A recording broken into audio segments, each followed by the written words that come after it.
At Subway, start your day the flavorful way by adding new guacamole to your favorite breakfast sandwich. Perfectly made with a hint of jalapeno, our guacamole turns up the flavor to your breakfast. Try it today on a hot and toasty egg, white, and cheese. Subway, eat fresh.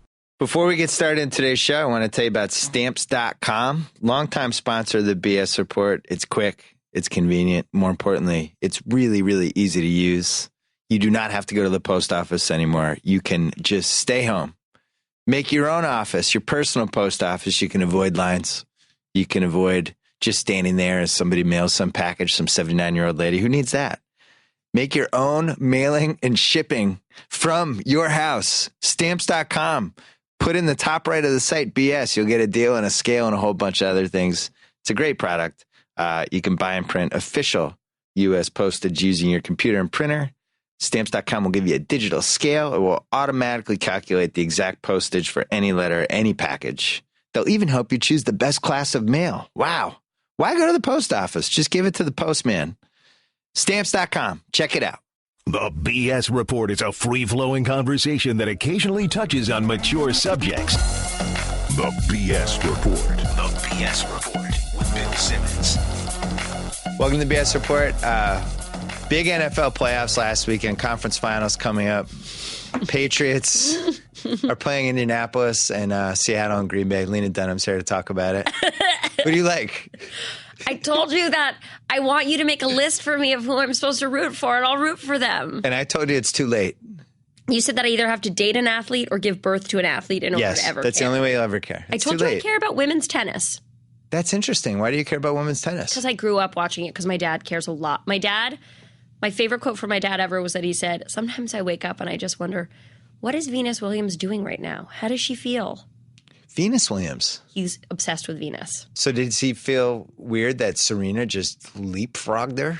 He loves Serena too, but I think Venus same. is just, no, it's just he's got like a strong connection to her work ethic, her look, her vibe. He just loves Venus. So it's like the older, how you're more in love with your first kid than the second kid. Maybe I think that's it a little bit. Like Venus came on the scene Venus first. was his first tennis kid. Yeah, and I think like my dad always played tennis and was kind of like a weirdo in his tennis community. And I think when like Venus came on the scene, looking different, acting different, representing something different, he formed a strong heart attachment to her. He's never articulated it to me that way. Like it could be pure animal attraction. Who knows? But I like to think it's because he like identified and admired a tennis outsider, someone who would traditionally be an outsider in tennis, but has become the ultimate insider in tennis. That could be your 30 for 30, the Williams sisters. I mean, we've done different kind of Williams things, but there's a great documentary about them to be done. I actually think, my personal opinion, I think Serena is the greatest female athlete of all time.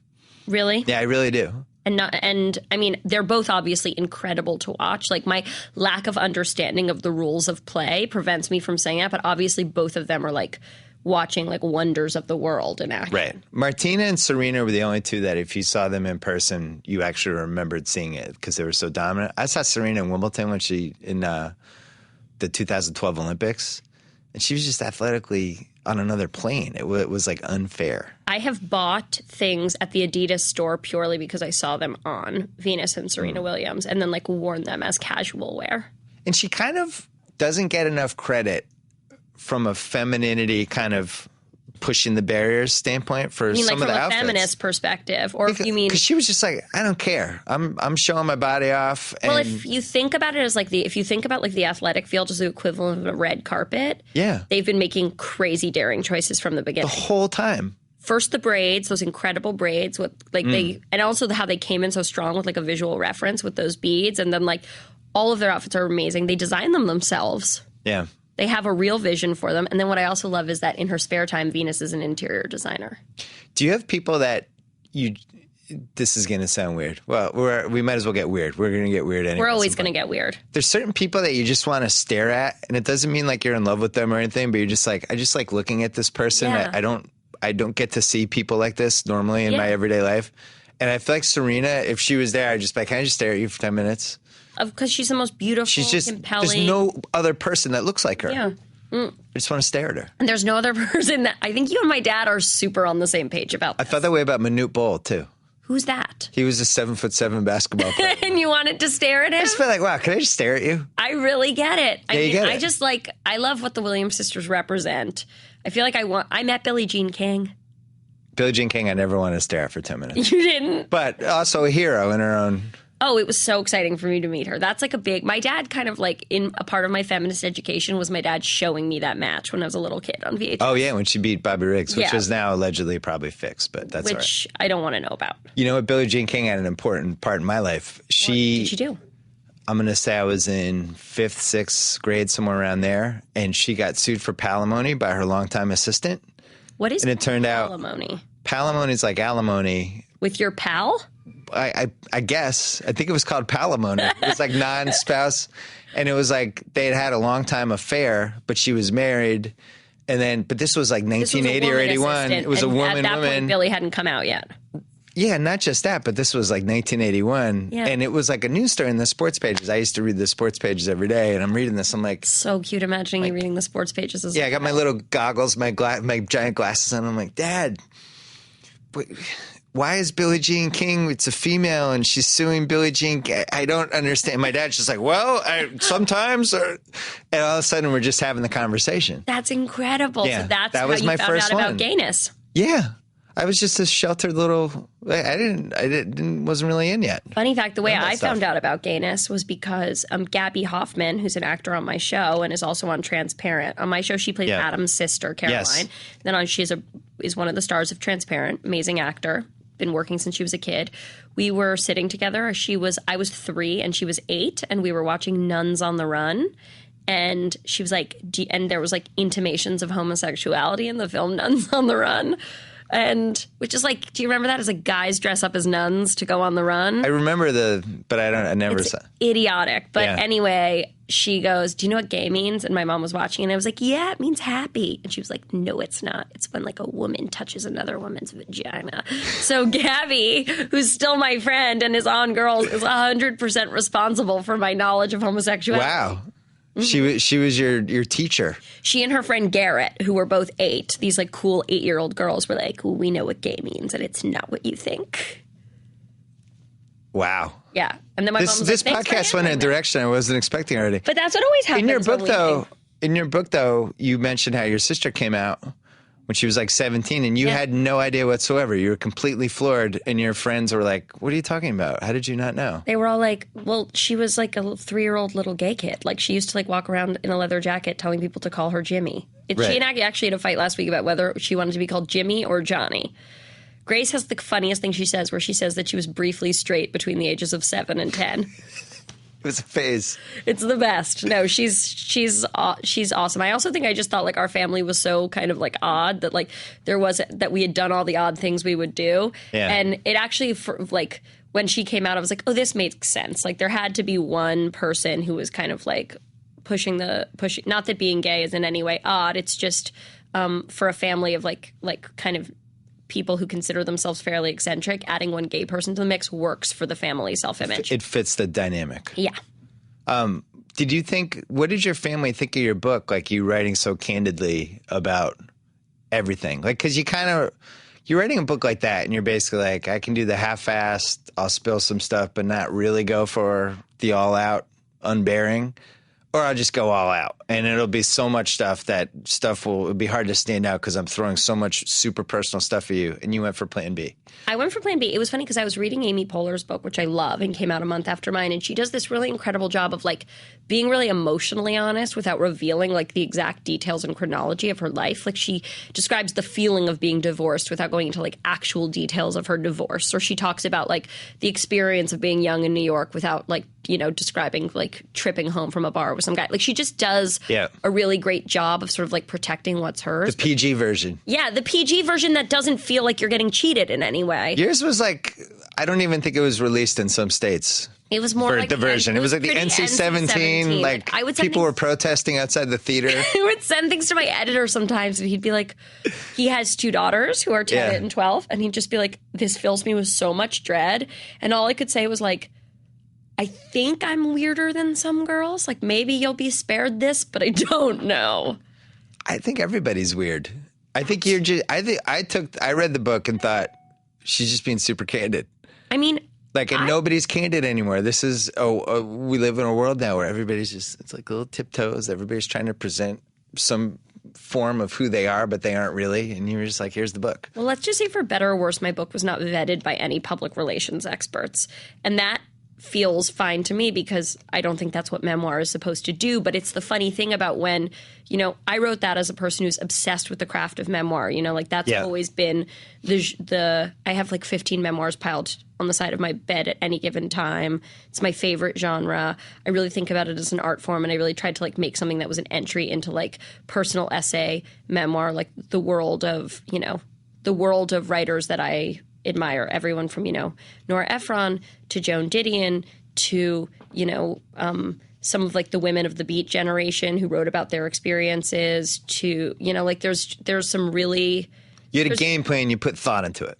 I tried. But that being said, it's the funny thing of being a celebrity who's putting out a memoir is like, it's also going to be treated as fodder for gossip magazines, which isn't what the form of memoir was initially. Like, I like memoir because there's something a little gossipy about it. Like, there's one of my favorite memoirs ever is called Minor Characters, and it's about the women of the Beat generation. It's written by this woman, Joyce Johnson, who dated Jack Kerouac, and so it's like the Us Weekly of Beat poets. Yeah. And it's like she talks about her relationship. She talks about her best friend who was gay, but also had a sexual relationship with Allen Ginsberg, who was also gay. And it's beautiful and it's complex and it talks about being female in a really interesting way. And so, like, for me, that's the model. But Joyce Johnson's not like getting her work, ripped apart on thedailymail.com. So it's a funny thing to try to put something like that out into the world when you're already known for doing this other thing, like being on television. What happened to your book was a little different, though, because it veered into the smear campaign. It was complicated. It was funny because... I didn't understand it as I was watching. First of all, I didn't even really know about it, some of the stuff, until Jimmy told me. Yeah, Jimmy has been so supportive of me. We exchanged emails, and you're like, well, I'm going through this whole thing. And I'm like, what thing? And then I Googled it, and... I know, and then I got to... Sometimes I'm in my little sports universe sometimes, and I miss stuff. And I had no idea how that stuff was happening to you. That relieves me because... when you're going through something like that, your world can become very myopic. And so it's actually nice for me to know that like some of my friends and colleagues were like, we had no idea this was happening because I was sort of like hiding in the back of my parents' apartment thinking that this was, and You feel like it's on CNN 24 hours a day. Yeah, you're like, oh, there's a television channel called the We Hate Lena television channel. Right. And because I have a tendency to be a little bit of a hermit anyway, who's just like has my head stuck in my books and is experiencing reality in my own way, like it's good for me to be reminded. I never want to become someone where like what's happening to me becomes the entirety of the reality of the world. And I think when you're being attacked in any way, it's easy to become like dangerously in your own head. And, my parents and my sister were so supportive. They all read the book before it came out. It was so funny because the things you would think they would vet, my mom would be like, you never had bangs when you were 4. Like, that would be her note. Or, like, I didn't get lice at camp. Like, it would never be the thing, could you not include this story that's potentially, embarrassing to our family? Because I think part of it is that both my parents are artists. My sister's a creative person. And your mom basically created this selfie. That's what I argue in the book. She doesn't think I'm right, but I truly believe that you might as well, if you can make a case for it, you might as well say it. I think she's at the forefront of the selfie, and I actually wish she would release her selfies in a book, but I think she feels like they're not her. The way to do it is to release the selfies and then say, beat this, 1972 or whatever year it is. Well, did you see the Stevie Nicks selfies from last year? Did you see? That was a big deal. Stevie Nicks released all these like gorgeous selfies she took in the 70s, and they're thrilling, and I feel like my mom has like a great book of selfies in her. Well, I'm still attracted to Stevie Nicks. I don't care how old she is. I thought you were going to say you were still attracted to my mom, and I was like, no, I agree. Well, she does have the last name Simmons. She does. I have a soft spot for all Simmonses. That's amazing. And, there's not that many of them around, and my mom... Not that many white ones either. No, yeah. I have to say you're right. Yeah. I have to say you're right about that. My mom is a Simmons... My mom's a first-generation Simmons because our family name is Simonoff, and then my grandfather changed it to Simon. Flipped it. Interesting. He changed it to Simon post World War II because he was like, hey, I'd love to not let everyone know I'm a Jew right off the bat. Right. And then my grandmother said, I'm not going to marry you with a hideous last name like Simons. And he said, what if I change it to Simmons? And I love that she just... added the M. Added one M, and she was like, okay, cool. And my favorite detail is that my grandma went, I have a beautiful last name, and I'm not going to change it. And her last name was Trussell. Trussell? which is not like a vegetable. Yeah, it's not that glamorous. Yeah. Nobody's grandmother has a good name. I think that's one of the things I've found out. Dorothy Trussell. I mean, all the names are. She's a cool Wait, name. we got to go back to what we were talking about, though. Oh, yeah. So my parents, and also it's like, I come from this I've never realized more than this year that I come from this very liberal, very specific pocket of the world. I grew up around, artists and weirdos and performance artists and political people in a world where sort of the complexity of human sexuality was openly discussed. I saw a lot of people in non-traditional relationships. I saw a lot of people who would have been considered at the time to have like alternative families. And so even though I'm aware of sort of what the values of much of America are, I've been so sheltered from them that it was like I was genuinely surprised by certain reactions. And part of that is because my parents instilled in me such a lack of shame about my body, about sexuality. Sort of we always went by that you're only as sick as your secrets model of doing business. And I remember, my dad always saying to me, like, there's no bad thoughts, only bad actions. And if you're scared about something, talk to us about it. And so that level of openness was a part of my life from childhood. And so then to see that elicit so much rage and fear in other people was, I'm not throwing myself a pity party, but it was definitely had its challenging moments.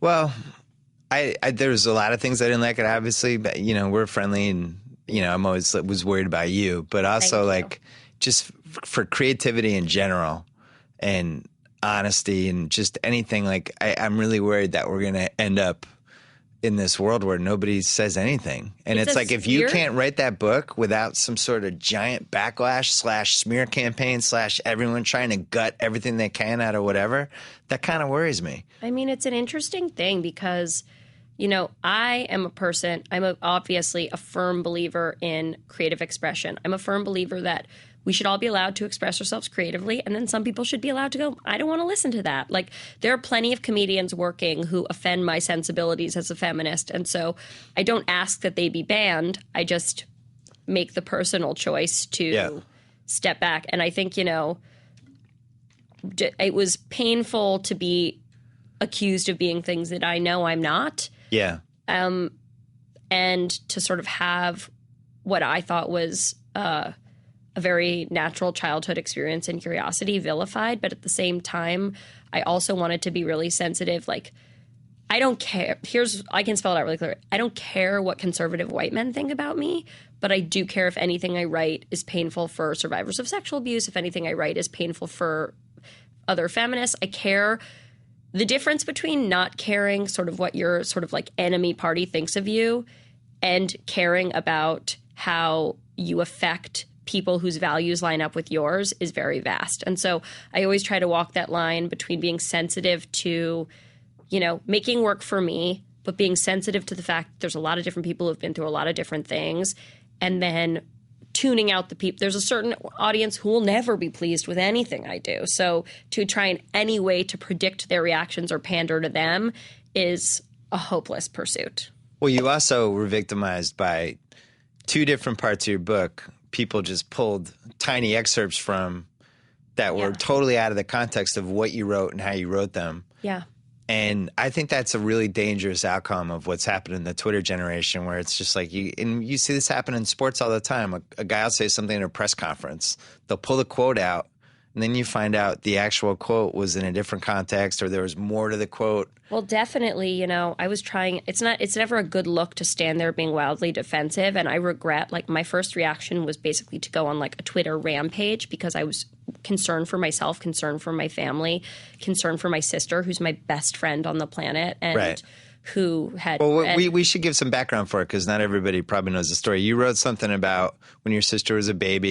You were interested in vaginas. You were like 7. Yeah, I'm still interested in vaginas as a topic of right. A written topic. But yeah, I and then people tried to paint this story as that you were an abuser. Yes, a 7-year-old abuser, and it definitely was something that. In our family, we were taught very healthy boundaries. We were taught very healthy sexual boundaries. We were always told the difference between good touch and bad touch. We were always told to protect ourselves. And I think that a huge part of having a sibling is you're growing up together and you're learning about these things at the same and different rates. And, I think every kid is figuring out the world siblings as are best like, they can. if you're under 8, siblings are like, they're almost like little animals. Like, they don't know what's right. Oh, I remember wrong, when my sister came, my dad would go, "The baby's not a toy." Like, that was a constant refrain, is the baby. Right. Because I'd drawn her with a Sharpie and wrap her in fringe and, you know, run around the house screaming, "I found a baby lion," like whatever. And my parents were incredibly generous about letting me actually interact with my sister and not treating her like a piece of precious cargo. And as a result, we have an incredibly close and trusting relationship. And then it was sort of that part of the book was cherry picked along with a couple of other quotes, some of which were jokes. I made a joke about the fact that my sister was a very standoffish kid and I was a very affectionate kid. And we still kind of have that dynamic. And so I wanted to hug her and squeeze her all the time. And she had no interest in being hugged or smothered her, squeezed. Yeah, I smothered her. It was like, you know, when we were watching TV, I'd be like, "Please just hug me for 2 seconds." And so I made a joke in the book where I said, you know, anything a sexual predator would do to woo a small child, like candy, promises of DVDs. Right. And that joke was also pulled. You can't joke about that.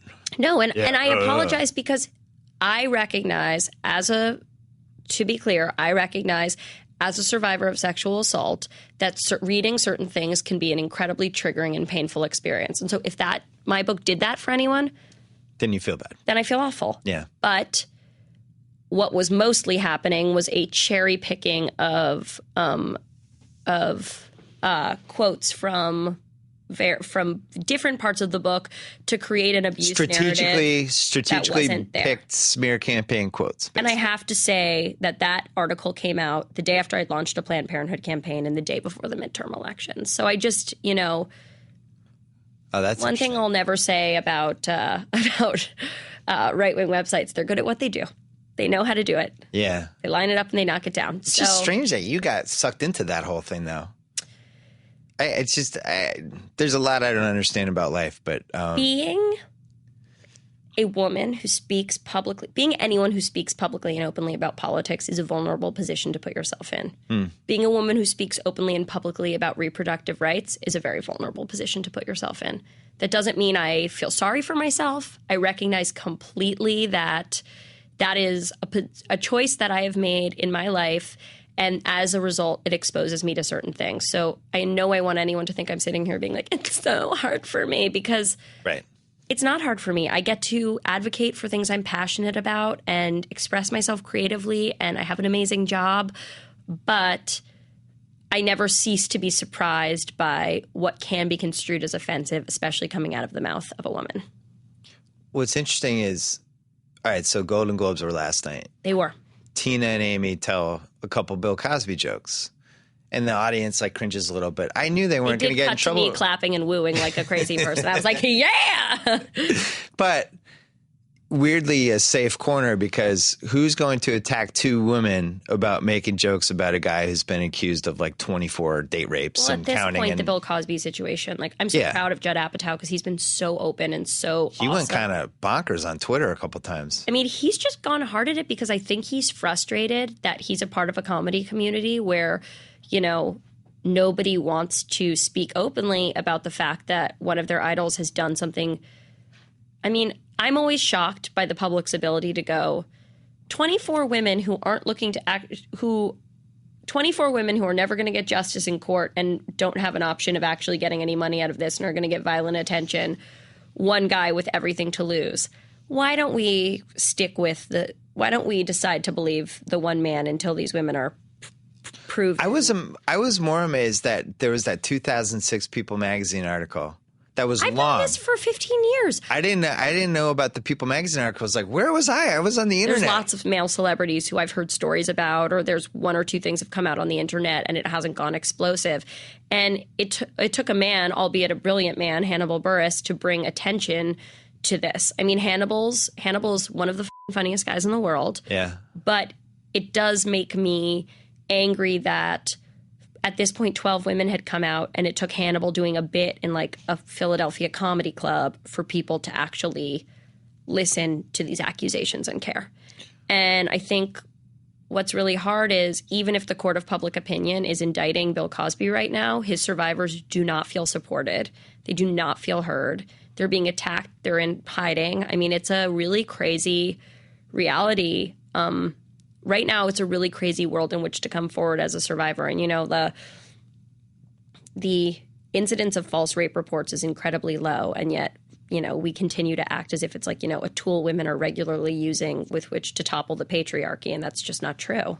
Right. You got sucked into that a little bit with I don't want to say fallout, but controversy? What's the right word? I did. And there was an unfortunate coincidence in my book in which the name of one of the guys and a pseudonym I used matched the name of someone else who had also attended my college. And, someone researched it. And, yeah. And that I feel awful if anybody who was innocent was injured in the process of putting the story out. But again, people's compulsion I wasn't looking to send anyone to court. I wasn't looking to start I wasn't looking to do anything but start a dialogue and share a story that I know isn't just my story. It's the story of millions of. Well, the whole point of the story was the ambiguity sometimes with a hookup, especially if people have been drinking and you thought one thing happened, then you told the story to somebody else and they were like, you were raped. Yeah. And then you spend the next 8 years of your life. Wait a second, was I? You spend the next 8 years of your life trying to understand what happened.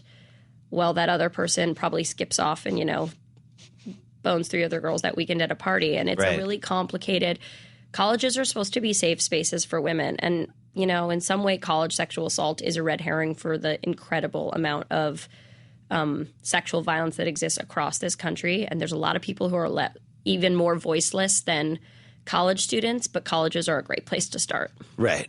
Well, it's bad. That college is a place where you're going to make your worst decisions. It's the place where you probably are going to understand least the effect of alcohol. Yeah. You're all there. It's just, it's a recipe for, I think back to my 4 years in college and all the crazy stuff that went on back then, just in general, like in things we knew about. And, I know things are better now, but. Well, the interesting thing is, it's hard to get really clear figures on this, but I don't think it's that the incidence of rape on college campuses is going up. I think it's that we're talking about it more. And so that's good news. But what's bad news is that because of, colleges, A, wanting to avoid scandal or B, wanting to offer due process, women end up feeling like their reality is denied. And that's a very, very painful thing. To come forward with something, nobody comes forward with an accusation of rape for fun. And I think the Rolling Stone article was a very painful setback for the survivor community because Rolling Stone's negligence in fact-checking that story has made a lot of women feel less safe in sharing their stories because of the amount of doubt that it generated. So you think there's long-term damage from that? Or at least short-term. I cried when I read the retraction in Rolling Stone. I was literally sitting in a car in Belgium on my book tour, and I'd been following all of it very closely. That's an area of, that's a topic I follow very closely. Everything surrounding the sort of campus sexual assault dialogue that's happening in our country right now. And I just started to sob,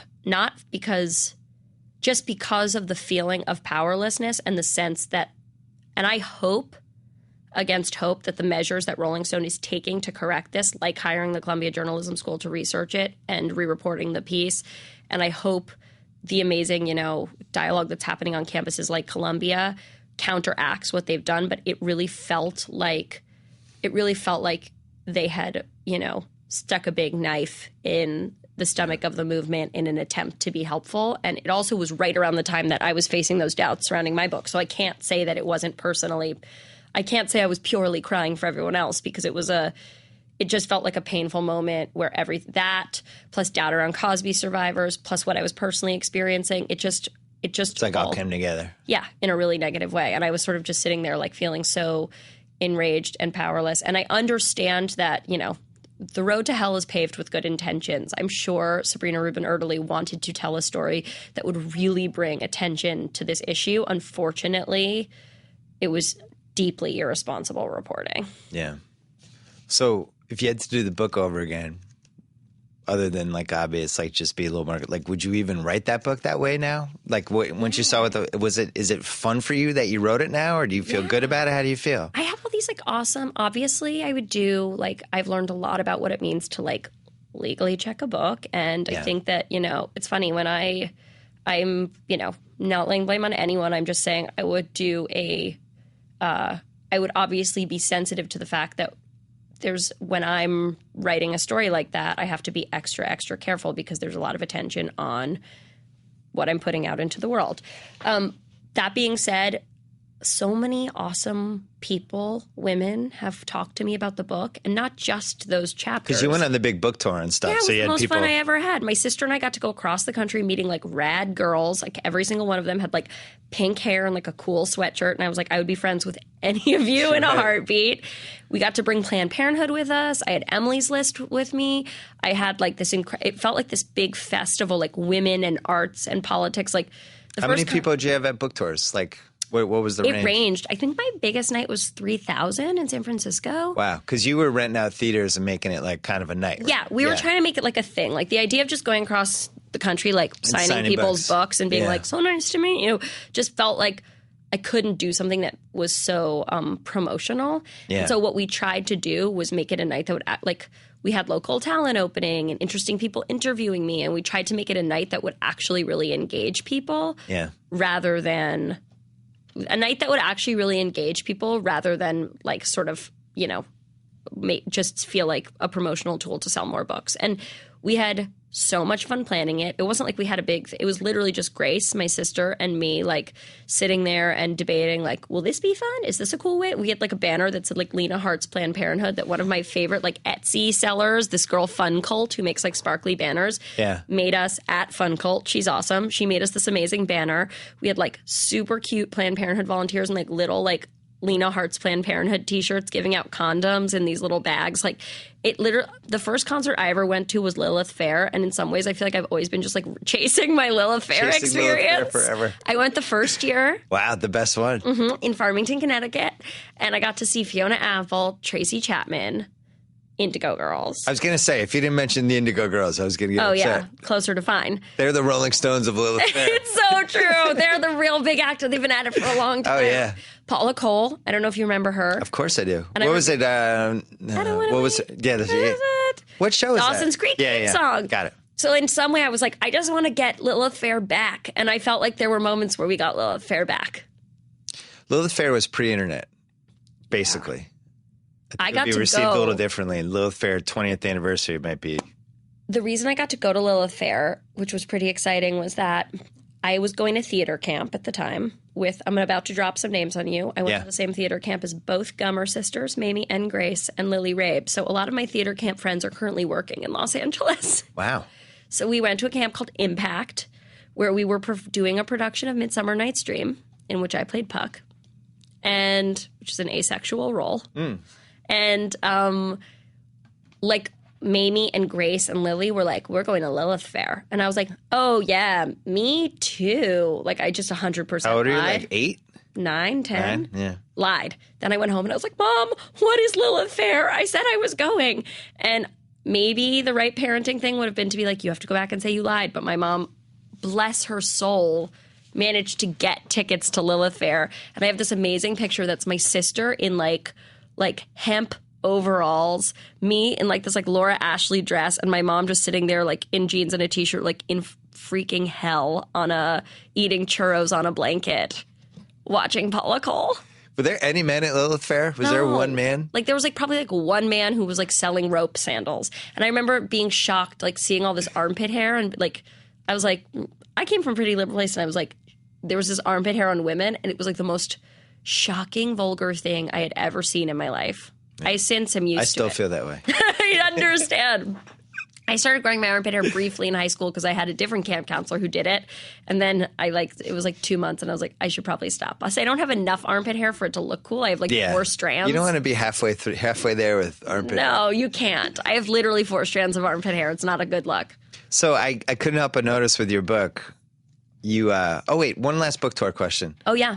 What was the male-female ratio, and did men hit on you and give you numbers, and were you asked out, and did anyone make you pause and say, That's a great question. Thank you. Never asked out. Never asked out on your book tour? Well, I'm very public about the fact that I'm in a long-term relationship. Like, Jack and I are basically like lesbians in the fact that we're like have been publicly coupled for a long time and like are really into our dog. So you're like Ellen and Portia de Rossi. Literally, we're like literally we're Ellen and Portia de Rossi. We're you cut your hair the same way. Whoever we're with now, I was wearing his clothes all morning today. Like we're we're deep in that world. So I think, and also a lot of my book is like a Jack's. So I wouldn't trust Jack because he's in 2 bands. That means he could have 2 girlfriends. It's so funny. We've been watching a lot of Love and Hip Hop Hollywood, and it's all about like guys going on tour and like messing with girls on the side. And I looked at him and I was like, it had never occurred to me that this was even like possible. I was like, do you have girls on the side? And he was like, side pieces. Yeah, do you have side pieces? And he was like, I call you like 45 times a day. Yeah. When would I have time for a side piece? We're on a 24-hour Skype together. Yeah, exactly. Like we're texting 24/7. So either he's like and texting at the same time, or he's looping it like the bus and Speed, where it's like some video that already happened. Totally. I think he would be. If I were him, I'd be more jealous of you. I could never have dated an actress. Really? I could never have done it. You mean because of the sex scenes and stuff like that? Yeah, like I was Allison Williams' boyfriend last night during the that scene. But I don't come back from that. I just move out. I don't even break up. I'm just like, I don't live here anymore. Jack is firstly, I already did it when we met. So he kind of knew it was like part of, he had like seen my like. He'd signed up for it. He kind of signed up for it. Although I have to say, this season I didn't do very many sex scenes, and I can't say he was like bummed about it. Like, it's not his favorite thing when I come home and I'm like, oh, he spent the whole day naked with someone's face between my legs. Like, that's not his dream, but he also really recognizes that it's art. Although one time someone wrote a music video treatment where he was supposed to kiss someone else, and I was like, no. And he was like, how's it different? And I was like, because it's my job and you'd just be doing it randomly. And he was like, that's true. That's a good word. I was like, I do it all the time, so I know how to compartmentalize it, but you might not know, and so I don't think you should kiss. And he ended up not going with a music video treatment, but I don't think he thought my argument was that good. This sounds like every argument I've ever had with my wife. She always wins too. I was also kind of like half truth and half insane, but somehow she talks me into it anyway. I was also like, I kiss weirdos and you'd be kissing a model. It's different. Right. And like Adam Driver's very handsome, but it's different than like kissing a video vixen. Well, plus he doesn't watch the show, so. No, Adam Driver's never seen the show. He's never seen the show. That's the greatest thing I learned in 2014 was that Adam Driver has never actually watched an episode of Girls. And then I tried to bargain with him and be like, I'll watch Star Wars if you watch Girls, because I've never seen any of the Star Wars movies. And he was like, he was like, I don't care if you see Star Wars. Yeah, I'm not seeing Star Wars either. That's not worth it. It's not important. I don't want to watch anything I do. I know. He walks out before the premiere, and then his wife watches it. It's so weird. His wife watches it. What is his reason for that? I think he feels like he'd be able to tell you better than me, but I think he just feels like it'll like disrupt his process to have a vision of his own work in his head, and that he needs to just like be the character and not add that meta level of watching the character. Tell the story of when you found out that he didn't watch the show. Well, here's what I'll say. We watched the pilot together. We had just shot the pilot, and I invited him over to watch it. He sits, watches it, walks out basically afterwards, and I don't hear from him for like 3 days. And I'm like, Jenny, Judd, I think he quit. Like, and then he texts me and he's like, the pilot was cool. And then he's just... That's it. Never watched again. And I think he had made it clear to me that he just wasn't planning to. No, I thought you told me that you mentioned some plot in the show. And he had like kind of, you could tell he had no idea what you were talking about. I told him something that was happening in the show, and he had no clue. I introduced him to an actor who had a different storyline. Yeah. I introduced him to James LeGros, who had a storyline that he never interacted with. And I was like, this is James. He's on Girls. And Adam was like, oh, cool. But it was like, it became clear to me that this character who had appeared in 8 episodes of our first season was completely...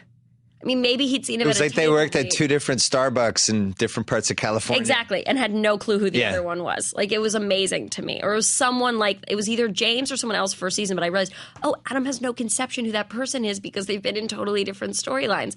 And Adam couldn't be more polite. He's a complete delight, but he just happens to not know. I mean, he reads the scripts. Well, that's good. And then I asked him if he wanted to watch an episode that he wasn't in just to see what the show was like. And he seemed open to that, but I'm not sure it happened. But I was like, watch a different episode just so you know like what it looks like. Is it weird that he's going to be super famous soon? Like really, really famous? I mean... When does that Star Wars movie come out? Next summer, I think. So he's going to be like, his whole life changes. He goes outside and everybody knows who he is. I mean, I'm so proud of him just because he's such a talented actor and he's such a hard worker, and he brings like, you know, you could stick him in like a McDonald's commercial and he would bring full method. He's just really, that was kind of part of the joke of, in our first episode, we had him in a depression commercial. Yeah, that was fun. And I was kind of trying to imagine like, what would Adam Driver do in a commercial? And I was like, give it his all. Like he has this incredible work ethic. He's a very modest and humble person. I hope that the attention isn't overwhelming for him, and doesn't seem like he's the kind of guy who would love being. No, I don't think he loves. Super duper famous. Like he's that. super polite to everybody. Like it's not like you're going to go up to him and he's going to be like, God. He's not like gonna, like Joaquin Phoenix it or whatever. That's just someone who I imagine would like play a weird prank on you. Yeah, you're polite to everybody. No, but you're like Joaquin Phoenix. You say F off. No, he's not going to do that. But I know that being nice to everyone who comes up to you can sometimes be draining, and so I just hope he has like good ways to protect himself. And what's nice about working on Girls is like everyone's life has changed a lot since we started, but when we come back to set, it's the same dynamic. So it's like we're all super safe with each other. So whatever's happened in anyone's life since the beginning of the show, it doesn't really matter when we're back on set because we're just kind of in our little, I'm going to say huddle. I'm going to use a sports term because we're in here and say your huddle. Locker room. Your locker room. Yeah. Locker room would be better. But you had to share him with George Lucas, which was kind of cool. And J.J. Abrams. Yeah.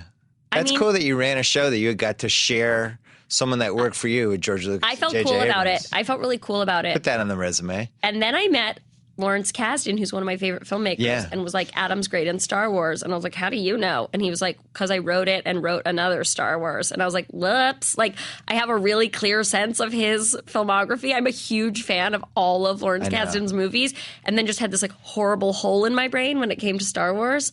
He has two different types of fans, though. The we were people together like actually us, when that happened. Two people like us, but then he's got the whole Star Wars Raiders of the Lost Ark side. Psychos. That know him from that. But to me, he's a big chill guy. I mean, that's first, foremost right there, and then also discovered Kathleen Turner. Well, I'm the one who's like, let's talk about Grand Canyon. Right. And then there's the people who are like, can you please reveal to me? And people keep asking me for Star Wars spoilers, and I want to just be like, not only do I not know, I wouldn't even understand if Adam told me anything. I don't know. Is it in the future, in the past? I don't even know. I was always out on Star Wars. I never cared. I don't care. But I saw the first three. I care about, and I love JJ's work, and I love Adam, and Lupita's in it, who's obviously like the most magical living creature. She's hot. She's another one I'd want to stare at for 10 minutes. She's beautiful. I saw her at the Globes last night. She's beautiful, like not even human. She's so beautiful. She's so beautiful. I saw her at the Globes, and like I feel like I'm always forcing myself on her in a social way. That's like, we should hang, like just New York girls, just hang. Like I'm almost like this like incredibly oppressive like 7th grade wannabe friend to Lupita, and she's very nice about it. But I'm like, we should grab a coffee or just shop or like get croissants. I'm interested to see where her career goes. And what the next like 4 movies she makes is, because there's almost like no precedent for her. Well, I just hope the industry steps up and gives her the kinds of roles that she deserves. I mean, she optioned with Plan B, this book Americana by Chimamanda Ngozi Adichie. I believe I pronounced that correctly. Isn't the worst case scenario for her like 2 years from now she's in some rom-com with some 31-year-old celebrity who can't get married, and Lupita Nyong'o's the best friend, and they're having coffee talking about men? Like, I don't want that. I want her to like star in movies. I don't think it's going to happen for her. I think we're on the upswing. I really believe, and also she's so freaking talented that she's going to inspire people. Not that other people.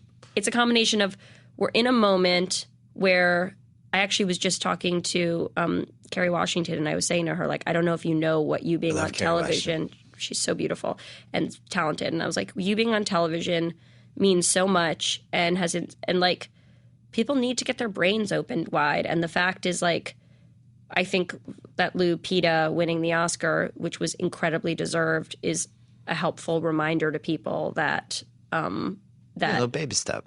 Yeah, it's like people need to see themselves reflected back as fully formed characters on television and in film. Like, that's why I was so excited when Gina Rodriguez won for Jane the Virgin last night. Firstly, I love Jane the Virgin. Yeah, I must be too old now because I kind of knew what it was, but didn't know it was like you could win a Golden Globe for. Well, I have to say it's like a little femmier than probably a little younger than what you might be into. But like, I bet your daughter would love it. And except maybe she doesn't understand the concept of virginity at this point. I sure hope not. And well, I love it. And my boyfriend and I watch it together. And Gina said this beautiful thing when she got up. It was a great speech. This is a people who want to see themselves not just as sidekicks but heroes, and like that's what this show does. And it's just an important vehicle, and I feel like we're seeing more and more of that. Even just the fact that like last night at the Globes, 4 out of 5 of the shows nominated for Best Comedy have female showrunners, and like, you know, many of them are representing groups of people who are historically underrepresented on TV. Orange is the New Black, Transparent. So you're watching all these, but you didn't watch The Affair. I did watch The Affair. You did watch The Affair. I watched The Affair. I was surprised that it won. I like The Affair. I'll defend The Affair, but it was... I think they just like to vote for new shows in the Golden Globes. I think they gravitate toward I'm an HBO girl, so I got to keep it. I got to keep it on my Oh, this is interesting. keep it on my home turf. It's like a Crips and Bloods thing. Yeah, very much so. I'm going to say it's more like a Sharks and Jets thing. Sharks and Jets thing, fine. And it's like a Yankees Red Sox thing. But you know, I never thought I would say this, but I feel very committed to my corporation. That being said, I think Ruth Wilson and Dominic West are both great actors, and I find the show arousing. I thought you were going to use another word. I didn't expect that. It's so much sex. I'm like, and I can. Plus, I make a show that's all gross sex. So to watch the show that's like everyone like touching each other, like everyone seems so excited to be touching each other. It's alien to me. I went to Amy and Tina's party last night, and I saw McNulty was there.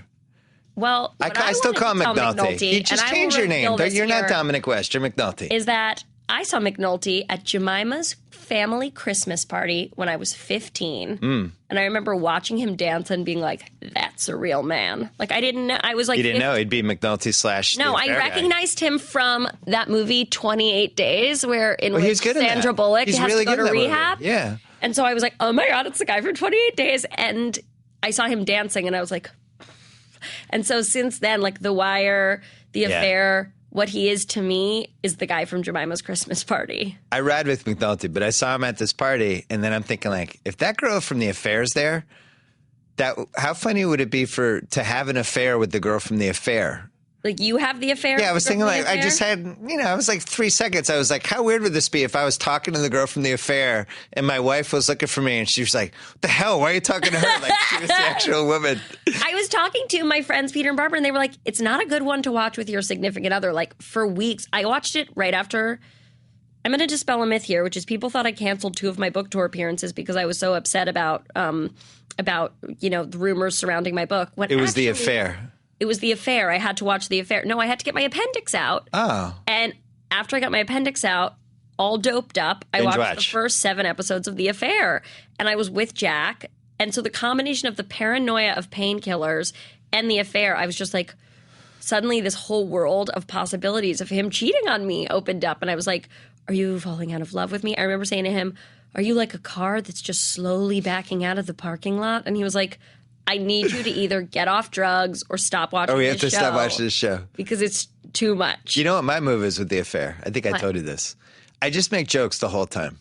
Because it could go, the other way to go is you just sit there in silence and then pretend it never happened. And that's when I think the wheels start turning on both ends. Yeah. But I think I turn it into kind of a comedy show, and I call him McNulty, and he's the worst dad and the worst husband ever. So I play that up, and their daughter is like your worst case scenario you've ever had for a daughter. I know, but she's hot, hot, hot. Very attractive. But if my daughter turns out like her, You're jump off a building. Yeah, probably.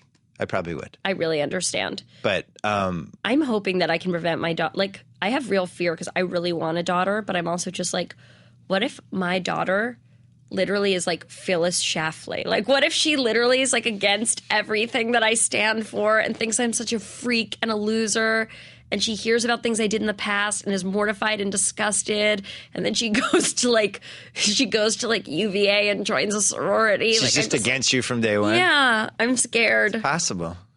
But you never know with moms and daughters. You really don't. I basically just tried to be exactly like my mom. I'm like basically wearing an outfit modeled after her. Like, I just want to. You replicated yourself in her image. Yeah, but she's like 6 inches taller and 20 pounds lighter than me. So what'd you do differently about season 4 of Girls versus season 3? You weren't out of the first 3 seasons. It seems like you have. Is it fair to say the most regrets about season 3, or like that would be the one you would do the most things over, or what? Well, regret's a hard word for me. I'm not that into it. However, what I will say is that season 3, there were a few challenges. Chris Abbott, who played Charlie, ended up kind of leaving the show, and there's no issue there, but he ended up leaving the show fairly close to the start. So I think, Well, there had to be a tiny bit of an issue there. we He left the show, and it couldn't have been hey guys. No, he's my buddy, but it was not. But it was like a game change, and bad timing. It was my first time as a showrunner, not Jenny and Judd's first time because they've been through a lot more than me, having to really rethink something on the fly. Yeah, and that wasn't the most comfortable thing in the world. I was there. I could have come in. We would have loved. Could have been in. What if we'd just done a full Susan Lucci replace? I'm such a bad actor. I bet you're great. No, it would have been bad. But probably we could have just kind of shot you from behind a lot. I don't even know what that means. We could have just kind of stayed on your back and ADR'd most of your lines. Just me typing. And then I think, we did 12 episodes season 3, which really actually I know this sounds crazy to someone who does 22 episodes network style, but it really tested my stamina. Usually you were 10, right? Yeah. And just those last 2. 12's a lot. Well, the fact because your shows are dense. It's not like you're cranking out, I don't know, 90210. They're dense. And also Jenny and I are on set 18 hours a day. I mean, we're always there. If I'm not acting, we're writing. I'm often directing. We're always in meetings. So it's just that extra month of production and that extra that extra. And you're working on a book. And I was working on a book, and I was trying to have a human life. And it sounds like we're doing a lot. Yeah, it was a lot, but I'm really proud of a lot of the stuff that we tackled. Yeah. I'm always proud of the cast and our performances. That being said, season 4 came a bit more easily, and I think it's because we came into it with a very, very clear sense of the story we wanted to tell. All our characters were in very defined transitional moments, and it just kind of flowed. And those moments where you're in your work and you're struggling versus you're in your work and it's just kind of you're oh, I'm kind of grooving here. And it was just everything came together in a really beautiful way, season 4. And I also think this first 3 seasons of a show, you test a lot of different tonal stuff. You're how much satire of Brooklyn do we want to do? How dark can we go? I felt season 4 a lot of, I don't regret anything we've done. And Jenny and I always say our show's not, plot isn't our main talent or our main focus. But I feel a lot of things that we had been playing with came into clear focus in season 4. And that was an exciting feeling to hit a groove like that. And we had amazing guest stars, and our cast came back really just kind of ripped off. Anthony Edwards just shows up in the first one. Isn't that awesome? Anthony Edwards was he should just be on an island somewhere. Didn't he make a kajillion dollars from ER? Probably. I mean, he doesn't I always love act when those people still act. What's so cool is he's so chill. He shows up to set and is yeah, I don't need to stand in. I'll just block the scene. He's the most lovely, relaxed man in the world. So, did you think about putting him in a Top Gun jacket or no? I've never seen Top Gun. Oh, that's terrible. I know. I'm embarrassed. You would love it. And everyone was it's the most homoerotic movie of the 80s. You would love it. Nobody would love it more than you. To me, is the sexiest thing in the entire world. There's a whole volleyball scene that's basically male foreplay. Basically, I could write a thesis on True Detective as homoerotic. That's interesting too. I loved every moment in True Detective where it seemed like they were so mad at each other they were going to French. I really got off on that.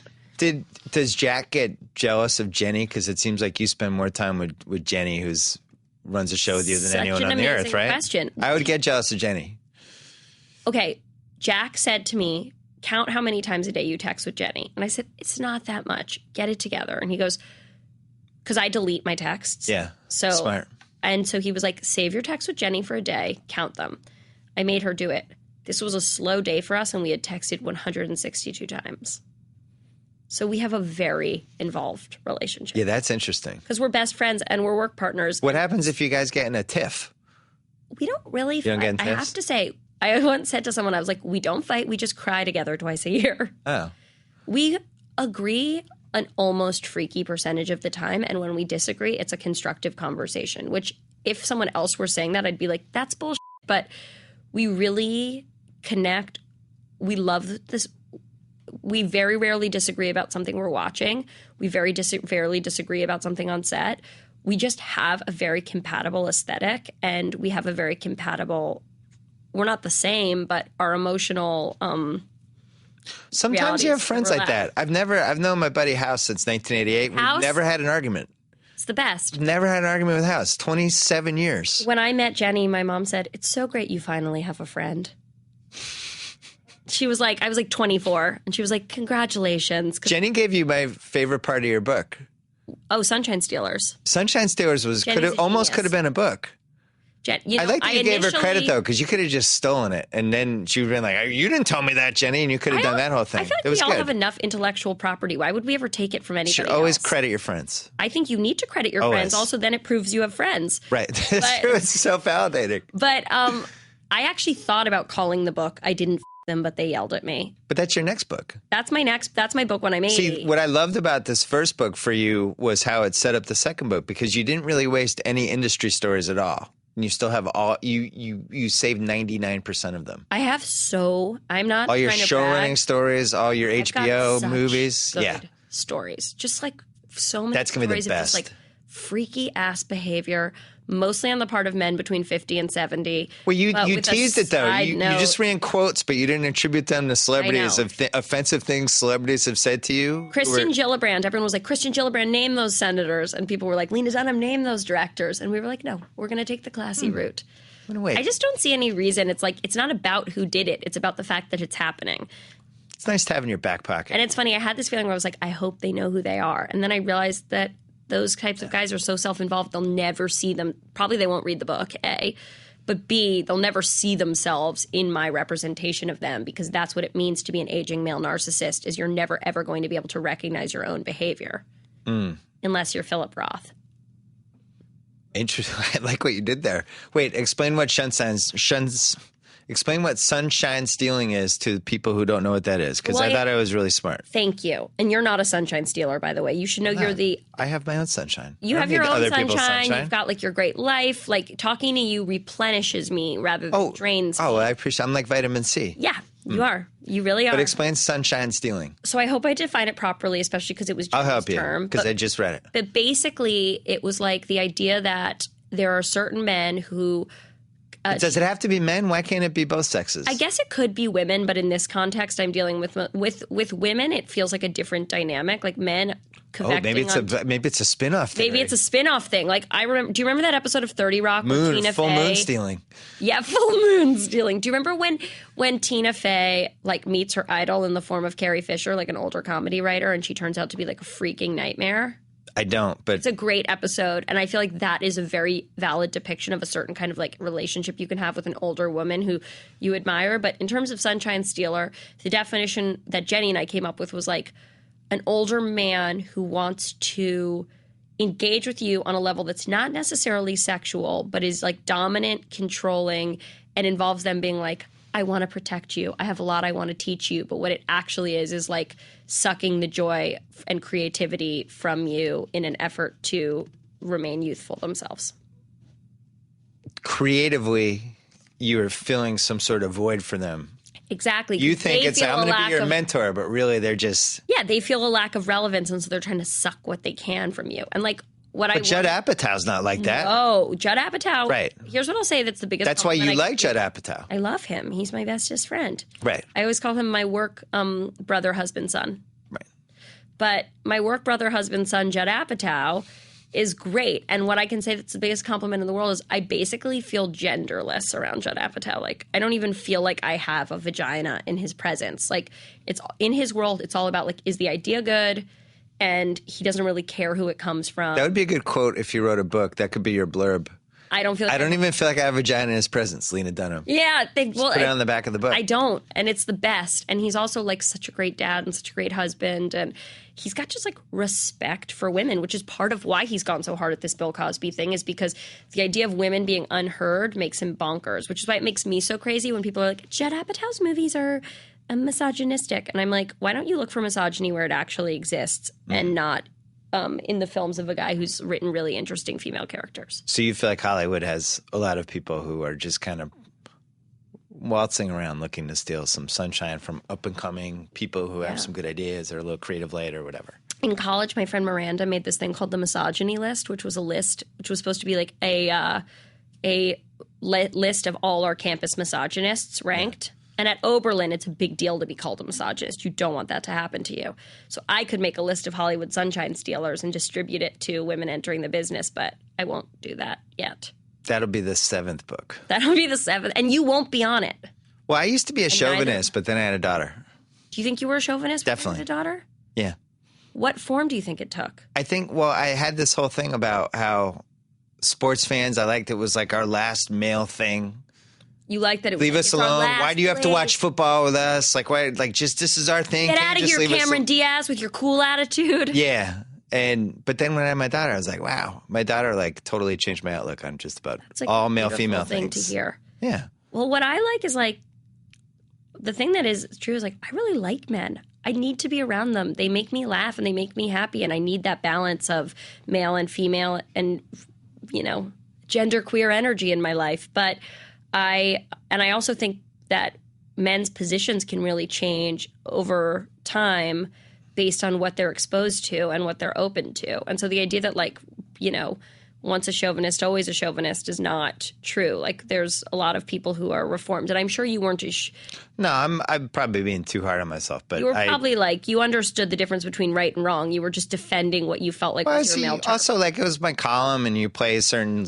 I'm the sports guy, and I like hanging out with you. Playing attitude, and but now, I think it only takes a couple things to nudge people in different directions. This might make you laugh. When I was a kid, I thought it was chauvinist, and I thought it was people who shoved women over. Chauvinist. I thought there's guys who go around shoving women over. They're chauvinists. And they're such bad chauvinists. Are there female chauvinists or no? Yeah, well, my friend Ariel Levy wrote a book called Female Chauvinist Pigs, which was about sort of like misogyny, woman-on-woman hate crimes, basically, and just and she's a very smart person, Ariel. And Was it called The Sixth Grade? I know, seriously. I mean, I think there's a lot of the internet vitriol I get, it comes from women. And it would be easy for me to go, oh, but these women have been pressured from the men in their lives to feel certain ways. But that would be me denying agency to other women, and that it runs counter to everything I believe in. So at the end of the day, I have to believe that those women are espousing their own beliefs. And I used to go, oh, when women write me a note saying, like, you're a fat pig, put your tits away, I'd go like, well, they're internalizing a male dialogue that exists around them. And it's not their fault. It's not They're their the proxy. fault. But for me to say that is for me to deny women their ability to think independently. So I have to acknowledge that there are women who feel that way. And therefore, I'm having misogynistic comments directed at me by women. We have to go because somebody's knocking at the door, which usually means we have to go. I hope this wasn't too heavy. I hope you feel like I kept it. Usually you and I talk. You know what? Here's the thing about the podcast. I like when each one's different. Yeah. I don't. Last one we just talked about. Last one was deep all dives pop and, culture and stupid stuff. And so it's almost like a movie series. Then the next one will be maybe the whole time we just talk about like 90s movies. And you talk about how you went up to Josh Charles and you said how you loved him in Threesome, and he was confused. He was confused, but also maybe excited. Did you like the movie Three of Hearts? That was another one from that era. Well, who was in Three of Hearts? That was the one with one of the Baldwins with Kelly Lynch. Yeah, Kelly obviously. Lynch and Sherilyn Fenn, and they had the Sting song in the middle. Obviously, I loved that movie. That was a good one. And who was? I might not have seen that in the theater on a Lara date. Flynn Boyle. Yeah, I thought Threesome was the inferior. I think it was Who was Three the of third Hearts. guy in Threesome, though? I don't know. I thought it was a Baldwin. Might have been. The Baldwins were just everywhere. I know. My mom was on an episode of Gossip Girl. Don't clap too loudly. And we met Stephen Baldwin. He was in the dressing room next to her, and he basically just told me I don't even remember. He just talked about politics at me for 20 minutes, and I loved every second of it. And then I talked about his conservative politics at me for 20 minutes, and then that was it. The one thing that didn't happen from our last podcast is you didn't get on Scandal, but then you got on Scandal and SNL. I got on Scandal and SNL. You weren't on the real Scandal, though. So No, I don't know if it's better or worse that you were on SNL my Scandal. energy towards Shonda and trying to manifest that. I'm trying She's to manifest. 3 shows. You can't be on one of the shows? Shonda, Scandal's the one to be on. one of the shows. Scandal's the one where you have to be like somebody's dead in your apartment. Yeah, I'd love it. I'd love every second. You're on the run, and I'd love every second. But it was fun being SNL Scandal. That was the best. That was the only sketch I pitched when I went. Oh, really? Yeah, that was the only sketch everything else they came to me with. That was the only sketch I had in quotes a writing credit on. Sarah and Chris, who wrote it with me, were also crazy Scandal head fans, and. Yeah. They got it immediately. It was a dumb girl who's a dumb new gladiator. And they were on it. And it was so much fun. And also it was really fun because it was the first kind of Sashir Zameda had just come to the show and she's such a good comedian. And that was kind of her first leading lady role, Right. and she just knocked did. it out of the park. She did. She did all the lip action, which, by the way, I think Carrie's an amazing actor, but every actor has like sort of like go-to ticks you could make. I mean, Every one of them. Well, someone did an sometimes. impression of me on SNL, and it was all them being like, Right.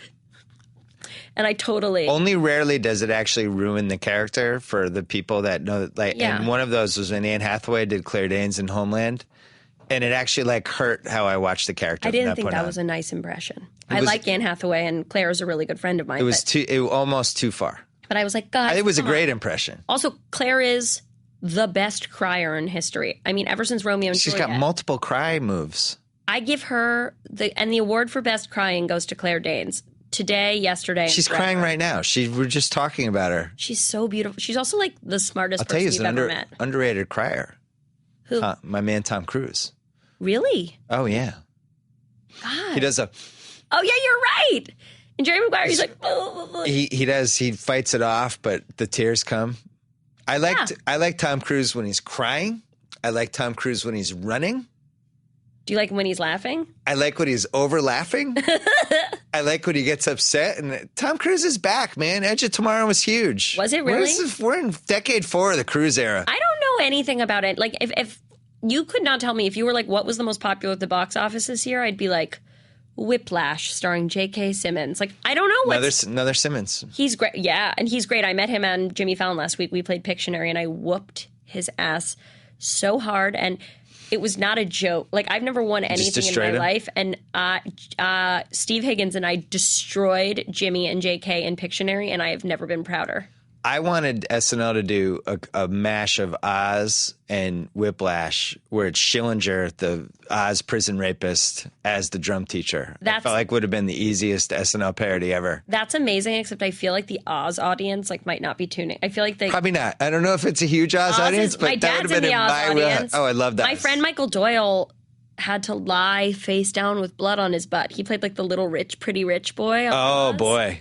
And he told me an amazing story about getting like more blood dabbed on his butt. Oh, for post what? Yeah, Yeah, because he Oz was amazing. Oz and ER could come back tomorrow with new casts. I'd be in. My friend Peter Benedek, who is a big, In the control room right in now. the control room right now. I'll Yeah. reveal. Instrumental in bringing that show to television. Instrumental in creating cable as we know it. We're ready for Oz 2. I'm ready for Oz 2.0. You are?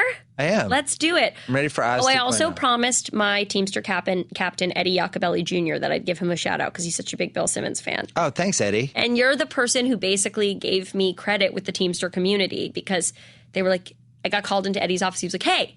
And I was like so scared I'd like violated a union rule or something. And he's like, were you on Bill Simmons? And I was like, yeah. And he was like, he cool? And I was like, yeah. And now Eddie and I are best friends. Shout out to Eddie. Yeah, Eddie. So you're not working on too many things right now? I think you're in a good place. I'm in a good place. I'm working You getting married on soon or any kids or nothing? maybe some kids. Okay, maybe kids. We're thinking about, I'm thinking about some kids. You can about ask some my kids. boyfriend if he's thinking about them. All right.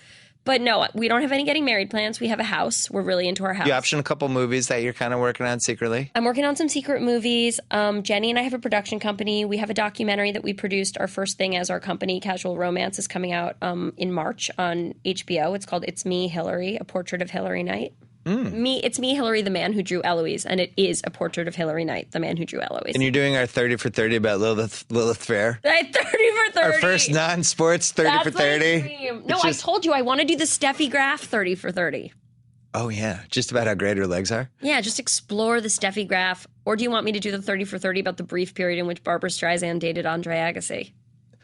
Oh, it was a collision of hairdos unlike anything ever seen. That's the 30 for 30 that I'm planning. Did that really happen? Where was I? Reports say.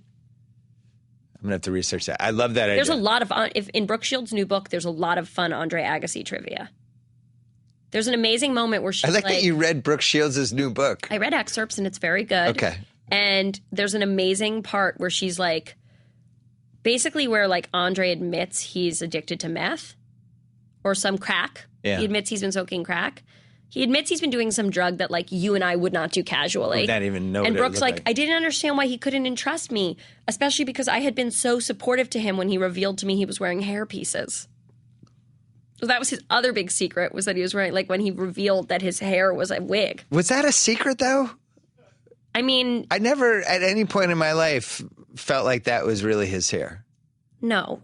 Or when it got a little wonky there at the end. Literally, I feel like more scared talking about this than anything else. I'm like, Andre Agassi's going to show up Brooke to my Shields house. is tall too. She's a babe and she's so smart. She would whip both of our asses. But I feel like Andre Agassi's going to show up to our house and just like beat us with an aged hairpiece.